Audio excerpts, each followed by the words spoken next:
لہذا آپ نے پوچھا تو صحابہ نے کہا بلغت الرسالہ وادیت الامانہ ونصحت الامہ وکشفت الغمہ، اللہ کے نبی پہنچایا نہیں، پہنچانے کا حق ادا کر دیا ہے۔ آپ نے ایک چیز جو ہے بالکل جیسے دن میں سورج طلوع ہوتا ہے، روشنی ہوتی ہے، اس طرح واضح کر کے آپ نے ساتھی باتیں پہنچا دی ہیں۔ ایک دن ہے، یہ سب گواہی دے رہے ہیں، اے اللہ تو گواہ ہے نا۔ آپ نے انگلی اٹھا کے فرمایا، پھر آپ نے صحابہ سے کہا فَلْيُبَلِّغِ الشَّاهِدُ مِنْكُمُ الْغَائِبَ، جو تم میں یہاں موجود ہیں ان کی ذمہ داری ہے ایک میرے پیغام کو جیسے میں نے تم تک پہنچایا ہے تم سارے عالم میں پہنچا دینا۔ چنانچہ میرے دوستو صحابہ حج سے فارغ ہوئے، طواف زیارت کی، کچھ مدینے گئے، کچھ یہیں سے جس کو جہاں بھیجا گیا، جہاں تقاضا آیا صحابہ ساری دنیا میں پھیلے، جہاں جہاں اس زمانے کی طرف سے جا سکتے تھے، پیدل چلے، اونٹوں پہ چلے، خچروں پہ چلے، گھوڑوں پہ چلے، گدھوں پہ چلے، جیسے چاہے جا سکتے تھے، ساری دنیا میں پہنچے۔ وہ جانتے تھے مکہ مکرمہ میں بیت اللہ میں نماز پڑھنے کا 1,00,000 ثواب ہے، مسجد نبی میں 50,000 کا ثواب ہے۔ نبی کی صحبت وہ جانتے تھے، نبی کا مقبرہ اور نبی کا روزہ وہاں پر ہے، اس کی فضیلتوں کو جانتے تھے، مسجد نبوی کی فضیلت کو جانتے تھے اور مکہ مکرمہ کی فضیلت کو جانتے تھے، لیکن وہ جانتے تھے ہمارے ذمے صرف عبادت نہیں ہے، عبادت کے ساتھ دعوت ہے، اور دعوت ہی سے دنیا میں عبادت پھیلتی ہے اور مقصد زندگی پورا ہوتا ہے۔ اس لیے ہمارے نبی کے بعد کوئی نبی نہیں ہے اور اس امت کے بعد کوئی امت نہیں ہے۔ آپ نے فرمایا لا نبی بعدی ولا امت بعدکم، میرے بعد کوئی نبی نہیں ہے اور تمہارے بعد کوئی امت نہیں ہے، میں آخری نبی ہوں، تمام نبیوں کا ختم الرسل ہو، خاتم الانبیاء ہو، میرے بعد کوئی نبی آنے والا نہیں ہے، تمہارے بعد کوئی امت آنے والی نہیں ہے۔ قیامت تک انسانوں تک میرا دین کا پہنچانا یہ تمہاری ذمہ داری ہے اور آگے سلسلہ چلتا رہے گا قیامت تک کے لیے۔ لہذا فرمایا کہ تم دنیا میں جاؤ، جہاں جہاں جا سکتے ہو دین پہنچاؤ۔ چنانچہ امام مالک رحمۃ اللہ علیہ نے لکھا ہے کہ 1,00,000 صحابہ تھے حجۃ الوداع کے موقع پر،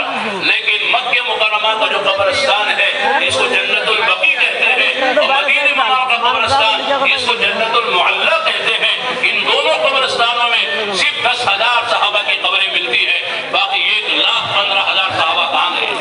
1,15,000 صحابہ ساری دنیا میں پہنچے ہیں، صرف 10,000 صحابہ کی قبریں جو معلوم مشہور ہے وہ مدینہ کے قبرستان جنت البقیع میں اور مکہ مکرمہ کا جو قبرستان ہے جنت المعلیٰ وہاں ملتی ہے، باقی سارے صحابہ ساری دنیا میں پہنچے ہیں۔ چنانچہ اللہ کا کرم ہے کہ تبلیغ کی مدد سے ہم دنیا کے بہت سے ملکوں میں ہیں، چنانچہ اب الجزائر ہے، اوپر نام کی خبر وہاں پر ہے، یمن ہے وہاں صحابہ کی خبریں ملی، اب ہے جارڈن ہے 25,000 صحابہ تابعین کی خبریں،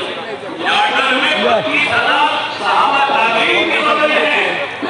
دن میں بڑے بڑے صحابہ حضرت معاذ بن جبل ہے، معاذ بن جبل আকার বমি করতেছে বাচ্চা শুয়ে যায়।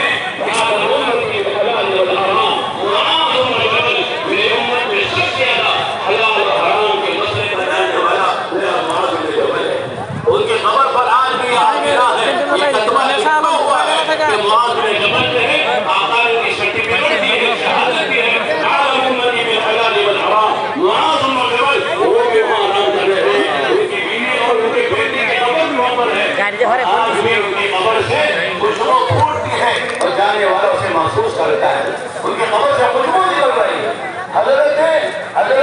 ابو عبیدہ بن جراح ہے جو پورے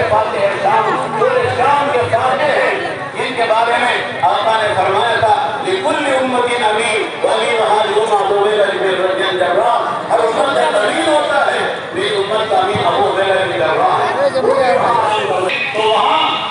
جیسے میں نے ابھی بتایا کہ بدری صحابہ 313 تھے، ان میں 72 صحابہ جو بدری تھے ان کی قبریں مصر میں شہادت دی گئی تھی اللہ کی طرف سے، اور حدیث قدسی ہے یا اہل بدر اعملوا ما شئتم قد غفرت لكم، اے بدر میں شریف ہونے والے میں نبی کے صحابہ تمہارے لیے بشارت ہے، تمہاری مغفرت ہو گئی ہے، آگے تم سے کوئی غلطی بڑی سے بڑی ہو جائے ہم حساب نہیں کریں گے، تمہارا محاسبہ نہیں کریں گے۔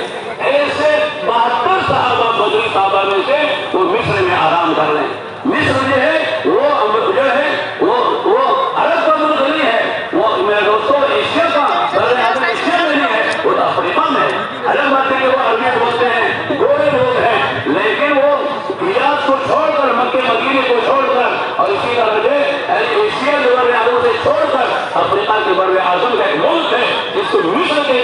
وہاں جا کے آرام کر رہے ہیں۔